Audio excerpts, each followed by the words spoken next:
his nose in a little bit and put his shoulder. That's it. That's his nose.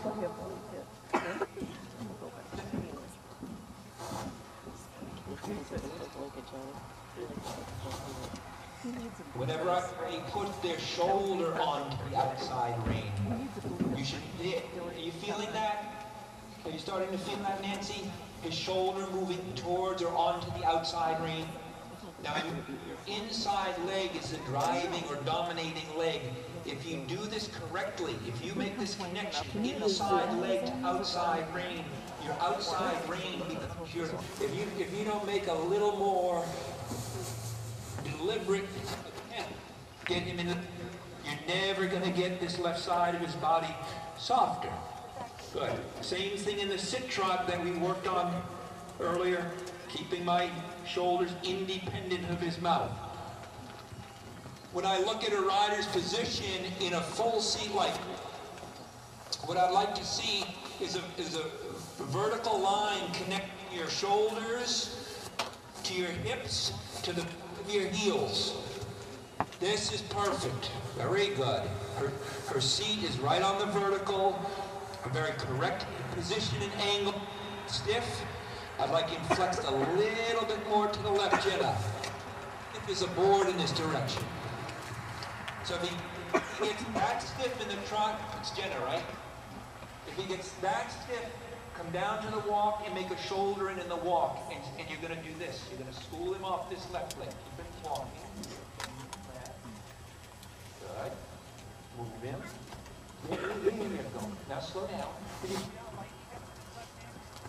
is where he's getting stiff. Is the back end. It's not the not heavy because he's always wanting to do this to you. Move his back end out again with the spur.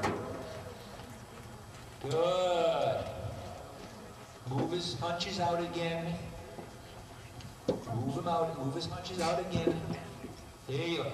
Every walk. Good. Now I'd like to see this. If you're not stacked up on one another, you're going to pick up a canter. I'd like to see you canter about halfway around this ring. Walk. Okay? Not a lot of cantering, but the little bit of cantering we do, I want to see you not let the canter destroy your ability to stay in the saddle. In other words, don't get pulled forward. And I love walking without stirrups because it's so hard to get into that half seat. It's so hard. It gives you a little more incentive to divorce yourself from the aggressive mouth, from the heavy mouth, from the stiff mouth. And hopefully you can do it long enough that you can change their balance and you get a canter that you don't mind sitting to. Okay? So it's everybody pick up your canter. Just go about halfway around your ring and then walk. I don't care how high you do, but I'm more concerned about the quality of his chin up because way too round. Good. And walk. It's just as important in your transition to sit against him with your body as when you're cantering to sit against him with your body. Okay? Now, if they got a little stiff and a little excited in the canter, let's school some of the stiffness out of their mouth, making a shoulder in at the walk. Line their hind up front. Line their left hind up with the right hind. Try not to bend his neck any more than that, Nancy. Good. And what you should start to feel is the knees that are doing most of the work right now is your inside leg and outside rein. Rideability back in a circle. Next one, head out. You don't let him break. Good. And then head through that gap between the green and after you circle, head back to line between the green, we'll call it the Green Bay Gap.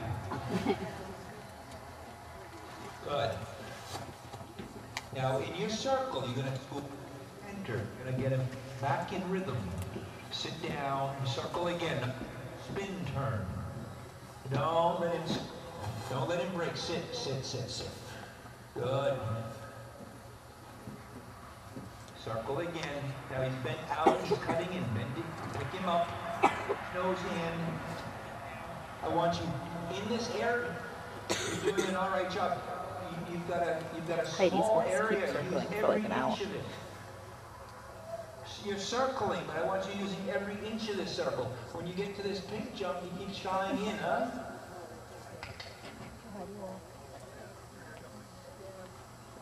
Then take his jumper terms out of him. There you go. He's bent to the outside, then in. Right. Down. Around and around. That was a good. That was something that you went against him that time. Good. Next one. After you school the circle, this is called schooling the horse on side range. That's what part of your circle was good, and then here you lost him, okay? Go ahead, next one. Let's find it to jump. Now she's going to make her circle. See, she missed a circle. I want you inside of all those jumps. That's a very easy exercise. You get pull it in. Next one. If we don't jump up, okay? If we don't like your circle, we do it in a third. The jump, I don't care about. What I want to see is their rideability after the. I'm not going to let him go around any jump. He's staying inside all these jumps. He's not going to break. Watch. See who does it right. Circle again. After your circle, between the green, the yellow, white standards to that line, through that gap. The green and the yellow. The green bay gap. All right, next. Well, that was a nice circle.